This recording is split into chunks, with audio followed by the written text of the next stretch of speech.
Every market crash creates two types of investors. The first group panics. They watch the headlines, feel the fear spreading through the market, and rush to sell. The second group does something much quieter. They stay invested, and slowly, almost invisibly, they become wealthier. Most people believe they belong to the second group, but the uncomfortable truth is that you usually don't discover which group you're in until the moment fear actually arrives. Because when markets feel calm, investing feels easy. But when prices drop quickly, when news cycles turn negative, and when uncertainty spreads across the economy, emotions begin to take over. And that is exactly when the difference between those two groups becomes visible. In this video, we're going to unpack the fear investors feel when markets shake, why waiting on the sidelines for the perfect crash often backfires, and how ETFs can be used in a simple way that doesn't require complicated jargon or constant decision-making. We'll look at two ETF asset classes that historically held up during major crashes. We'll also examine two ugly economic scenarios that most investors are not prepared for. Then we'll break down a defensive income ETF designed to keep working when patience gets tested. Finally, we'll combine those pieces into one simple portfolio. And by the end, I'll show you how this exact setup could realistically turn a $10 daily investment into a portfolio worth more than $600,000, producing over $22,000 per year in dividend income without perfect timing, stock picking, or guessing when the next crash will happen. Let's start with something many investors feel right now but rarely say out loud. A lot of people are uneasy. Prices look high. Markets have climbed. Economic headlines swing between optimism and fear. And somewhere in the background, there's a quiet question repeating itself.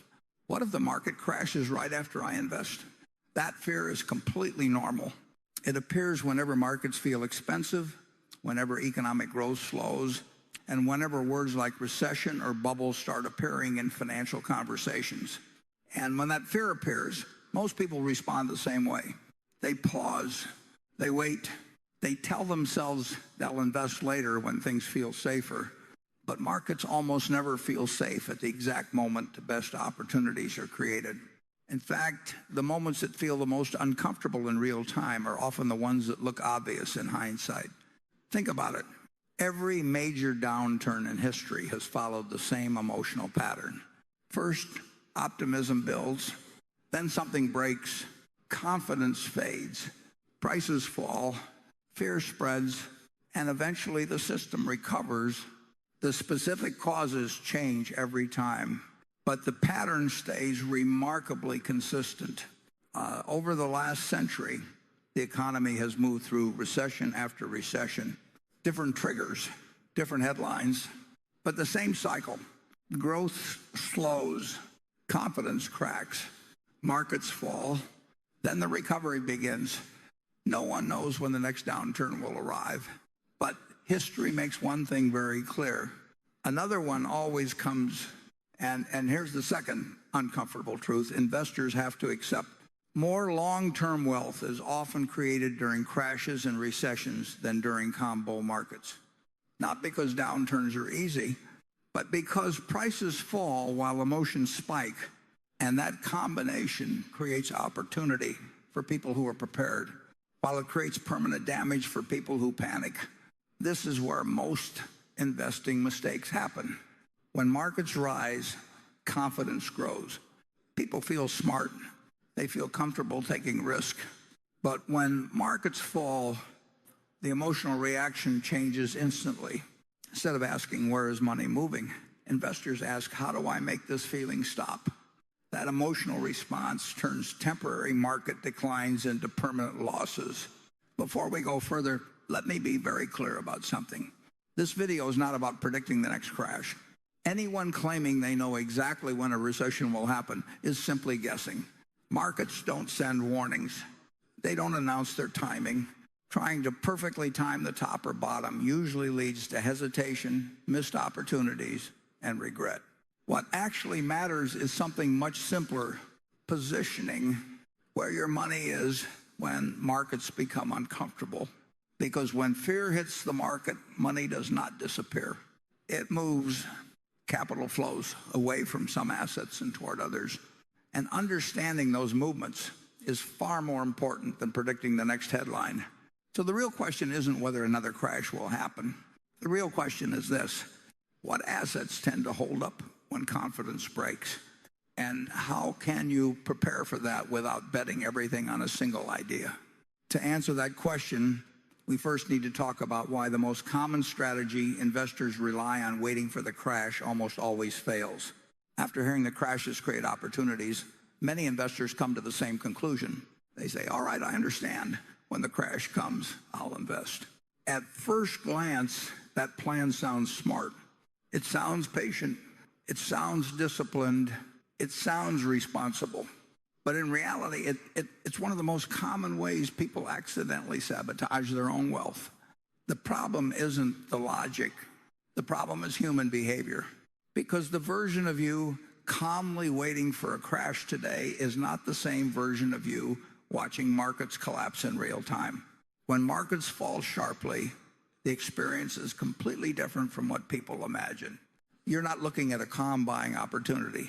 You're watching headlines about recession, layoffs, and uncertainty. You're watching your account balance fall every day. And instead of thinking great things are cheaper, your brain starts asking a completely different question. What if this keeps falling? What if this time is different? What if I'm catching a falling knife? This hesitation is exactly why most investors fail to buy when prices are actually low. Historically, investors rarely buy near market bottoms. They buy when things feel safe again. And by the time things feel safe again, markets have already recovered, prices are higher, and the opportunity is gone. There's another reason waiting for the perfect crash rarely works. Crashes don't happen in clean, predictable patterns. Markets don't drop in a straight line, hit a clear bottom, and politely turn around. They move in waves. Prices fall, then bounce, then fall again, then rally. Each movement creates new uncertainty. Investors constantly wonder if the worst is over or still ahead. That confusion makes decisive action extremely difficult. Waiting for the all-clear signal almost always means waiting too long. But the deeper misunderstanding lies underneath all of this. During crashes, money doesn't disappear. It moves. Capital flows away from some assets and toward others. Investors don't stop making decisions. They simply change their priorities. Risk suddenly becomes less attractive. Stability becomes more valuable. Liquidity becomes more important than growth stories. If you only focus on falling stock prices, the market looks chaotic. But when you zoom out and look at the entire financial system, patterns begin to appear. Fear pushes money toward assets that feel safer, more reliable, or more necessary. That movement happens whether individual investors participate or not. And this is why sitting in cash can quietly work against you. While you're waiting for the perfect moment, the market is already shifting.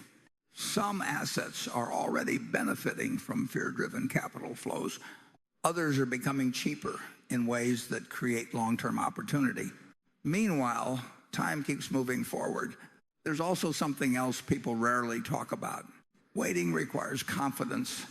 You need confidence not just to wait, but to act decisively when the moment arrives. And most investors overestimate how confident they will feel during a downturn. Fear doesn't sharpen decision-making. It clouds it. When uncertainty is high, hesitation increases. This is why preparation beats reaction. If you already understand where money tends to move during stress, you don't need perfect timing. You don't need to guess the exact day the market bottoms. You simply position your portfolio so it isn't fighting you emotionally when things get uncomfortable. That shift in mindset changes everything. Instead of trying to predict the future, you build a system that works across different outcomes. You're not hoping for courage when markets fall. You're relying on structure. Consistency begins replacing guesswork, and systems begin replacing gut feelings. This is exactly why crashes tend to reward investors who are already invested in discipline, not people trying to jump in at the perfect moment. The result rarely comes from one heroic decision. It comes from staying invested while others hesitate. Consistency beats courage. Systems beat emotional reactions. But before we talk about the assets that historically held up best during crashes, we need to introduce one more important tool, because understanding patterns is helpful, but acting on them requires the right investment vehicle. And that's where ETFs come in. Before we examine which ETFs matter most during downturns, we need to make sure we're clear on what an ETF actually is and why it becomes such a powerful tool when markets turn volatile. Before we look at specific assets that tend to hold up during crashes, we need to talk about the tool that makes this strategy simple to execute. That tool is the ETF. An ETF, short for exchange traded fund, sounds complicated at first. But once you understand it, the idea is actually very simple. Instead of buying one individual company, an ETF allows you to buy a basket of many companies or assets at once. One purchase, instant diversification. Think about the difference this way. If you invest in a single stock, you're making a very specific bet. You're betting that this one company manages its debt properly, executes its strategy well, survives competition, and adapts to whatever the economy throws at it. That can work when markets are calm. But during periods of uncertainty, that concentration becomes risky. Because if that one company fails, your entire investment suffers. An ETF spreads that risk across many holdings. If one company struggles, it doesn't sink the entire investment.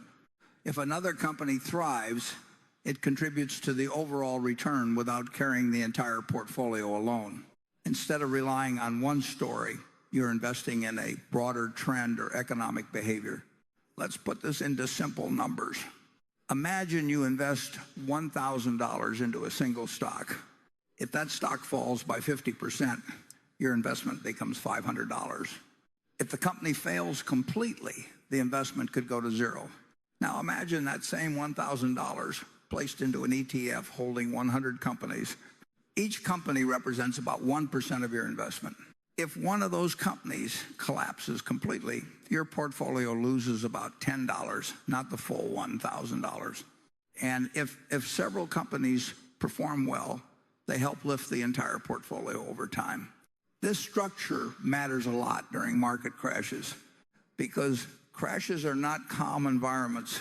They are fast, they are emotional, and they are filled with uncertainty. Prices move quickly, headlines change daily, fear spreads rapidly. The last thing most investors want to do during that kind of environment is constantly research individual companies. Reading earnings reports, analyzing debt levels, trying to decide if a specific business is about to fail, that pressure often leads to hesitation, and hesitation often leads to bad decisions. ETFs remove a large part of that pressure. Instead of worrying about the survival of a single company, you focus on something much simpler. You ask a different question, not is this company going bankrupt, but rather, is this type of asset still serving its purpose in my portfolio? That question is far easier to answer calmly. This advantage becomes very clear during major downturns. Take the 2008 financial crisis. The overall stock market fell roughly 35%, but many individual companies fell far more than that. Some banks dropped 70% or 80%. Others disappeared entirely. Investors holding individual stocks had to make extremely stressful decisions. Should they hold, sell, buy more, or accept the loss? And they had to make those decisions while fear was at its peak. ETFs simplified that situation. Instead of evaluating dozens of individual companies, investors could maintain exposure to entire sectors or asset classes. Another advantage of ETFs is flexibility. They trade just like stocks. You can buy or sell them easily. There are no lockup periods, no complicated structures. No need to predict exact outcomes. You're simply choosing exposure. Of course, it's important to be honest about what ETFs do not do. They do not remove risk completely. They do not guarantee profits, and they will not protect you from short-term volatility. What they do is remove single-point failure. They reduce the risk that one company destroys your investment. And more importantly, they make it easier to stay invested during emotional periods. That might sound like a small benefit, but in reality, it's one of the most important advantages in long-term investing, because most investing mistakes aren't caused by choosing the wrong asset. They are caused by abandoning a reasonable strategy at the worst possible moment. ETFs make it easier to stick with a plan. They are designed to absorb shocks instead of amplifying them. And that makes them especially useful when thinking about market crashes. During downturns, the goal isn't to be perfectly right. The goal is to be positioned in a way that doesn't force you to panic. You want investments that reflect how people behave under stress, not how they behave when everything is going smoothly. And this is exactly why ETFs work so well for this conversation. They allow us to focus on patterns instead of predictions, and behavior instead of headlines, positioning instead of timing. Now that we understand the tool, the next step is understanding the pattern, because history actually gives us a surprisingly clear picture of how investors behave during major crashes. Different crises, different headlines, but the same behavioral responses. And when we examine those moments closely, three specific asset types repeatedly appear. Assets investors move toward when fear takes over. To see that pattern clearly, we need to step back and look at what actually happened during the last major market crisis. To understand how investors behave during crashes, we need to zoom out and look at history, because every major crash has had a different trigger, different headlines, different causes, different villains. But something interesting happens when you examine what investors actually did during those moments. The behavior becomes surprisingly consistent. Let's start with the dot-com crash in the early 2000s. At that time, the dominant story was simple. The internet was the future. Growth was everything. Profitability barely mattered. Companies with little revenue and unclear business models were being valued as if success was guaranteed. But eventually, reality caught up with those expectations. When confidence broke, the NASDAQ collapsed. From its peak in March 2000 to its bottom in 2002, the NASDAQ lost roughly 78% of its value. That wasn't a normal correction. That was a collapse. Many tech companies didn't just fall. They disappeared. Some never recovered at all. But something important happened at the same time. Not everything collapsed equally. While speculative technology companies were being wiped out, defensive businesses held up much better. People stopped buying speculative tech stocks, but they didn't stop buying groceries. They didn't stop buying toothpaste. They didn't stop buying soap or basic household goods. Those businesses continued operating, and that stability attracted capital.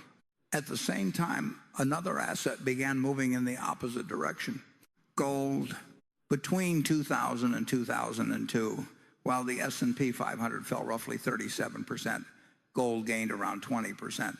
As confidence in growth stocks faded, investors looked for assets that felt more stable. Now let's fast forward to the 2008 financial crisis.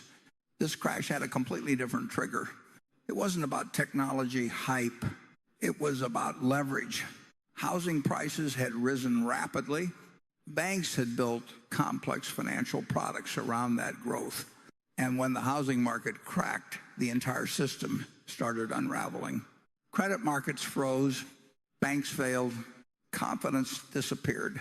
In 2008 alone, the S&P 500 dropped roughly 38%. Many financial stocks fell 70% or more. Some went to zero. But again, capital didn't disappear. It moved. Gold finished that year up roughly 5% as investors questioned the stability of the financial system. At the same time, U.S. Treasury bonds surged. Long-term treasuries rose more than 30% during the crisis because when panic spreads, investors search for safety. They look for assets they believe will still pay them back. And government-backed bonds historically filled that role. Meanwhile, defensive industries again held up better. People cut back on travel. They delayed luxury purchases, but they still bought food, household goods, and healthcare products. Now jump forward to the most recent example, the 2020 pandemic crash. This one was completely different again. It wasn't speculation. It wasn't financial leverage. It was a global shutdown. Entire economies paused almost overnight. Businesses closed. Travel stopped. Uncertainty exploded. Markets reacted instantly. In just over a month, the S&P 500 dropped about 34%.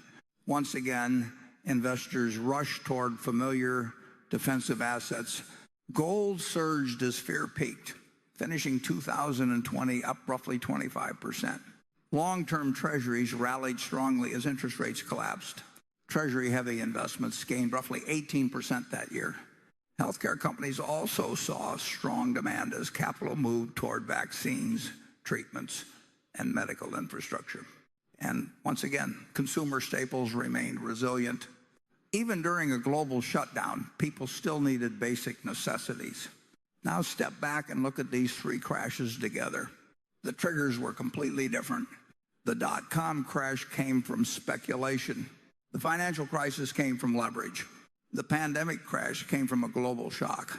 But the behavior underneath those events stayed almost identical. When fear spreads through financial markets, money rotates toward the same types of assets. Three patterns show up repeatedly.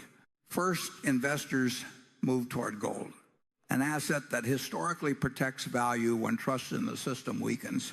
Second, investors move toward U.S. Treasury bonds, assets backed by institutions investors believe will still pay them back.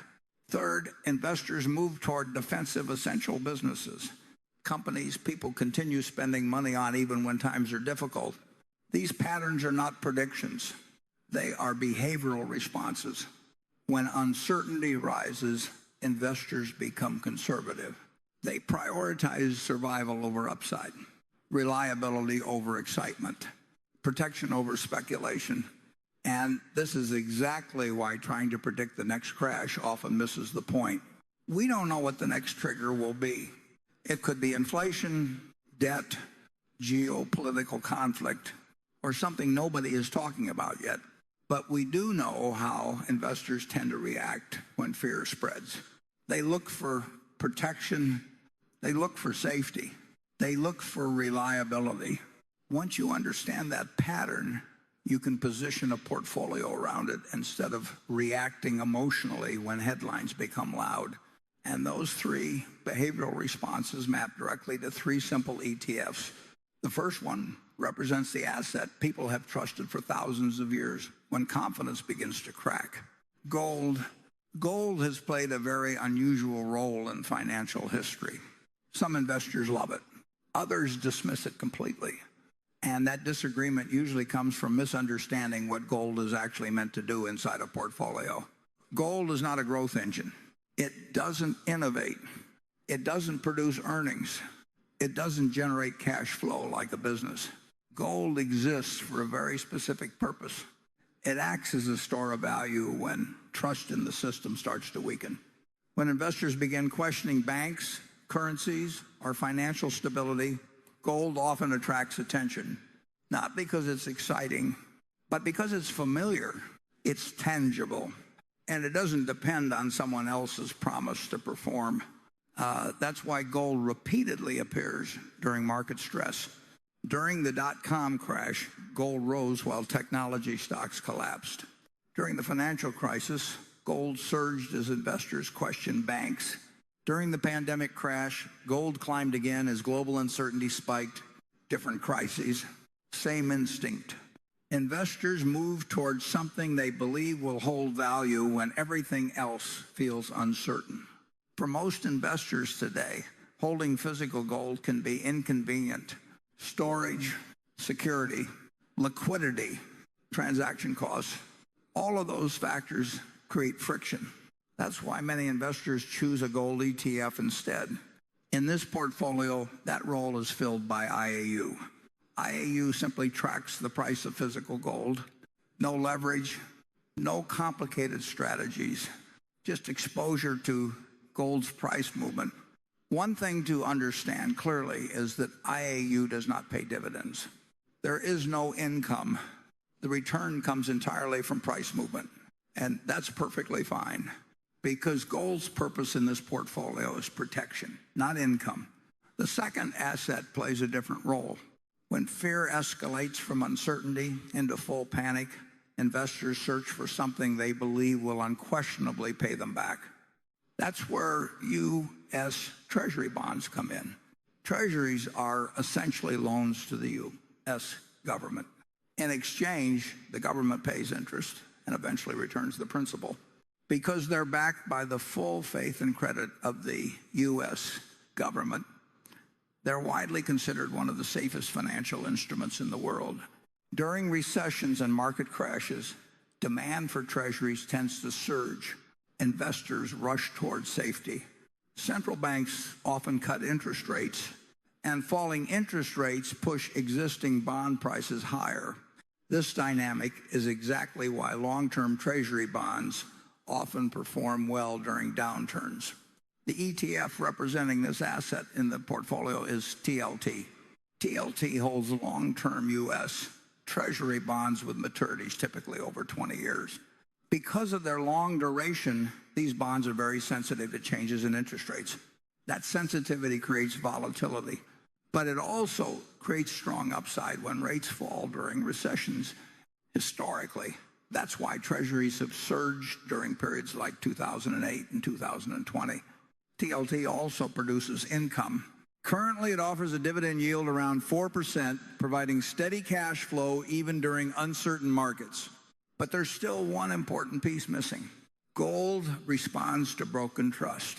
Treasuries respond to panic and falling interest rates. But what about the long, frustrating periods between those extremes? The periods where markets are choppy, growth slows, confidence fades, but the system keeps functioning. That's where defensive businesses matter. People continue spending money on regardless of economic conditions. Businesses selling food, household products, healthcare, essential services. These companies don't rely on booming economies. They rely on everyday demand. The ETF representing this role in the portfolio is SCHD. SCHD focuses on high-quality U.S. companies with strong cash flow, strong balance sheets, and long histories of paying dividends. It doesn't simply chase the highest yield. Instead, it prioritizes sustainable dividends and financial strength. Currently, SCHD offers a dividend yield around 3.8%. Even more importantly, those dividends have historically grown about 10.6% per year. That growth matters because growing income helps offset inflation and steadily increases the number of shares owned when dividends are reinvested. SCHD also delivers moderate price growth over time, historically around 8% annual appreciation. It's not designed to explode upward in bull markets, and that's intentional. Its purpose is reliability, consistency, income. During strong markets, it may lag aggressive growth strategies, but during downturns, it tends to fall less and recover steadily. But that makes it a perfect complement to gold and treasuries. Gold protects when trust cracks. Treasuries respond when panic drives investors towards safety. SCHD keeps producing income during the long, uncomfortable middle. Now, when we combine those three ETFs, we get a balanced portfolio designed for uncertain markets. The structure looks like this: 25% IAU, gold protection, 25% TLT, treasury safety and income, 50% SCHD, defensive dividend growth. Together, this creates a portfolio with a blended dividend yield of roughly 2.9%, average dividend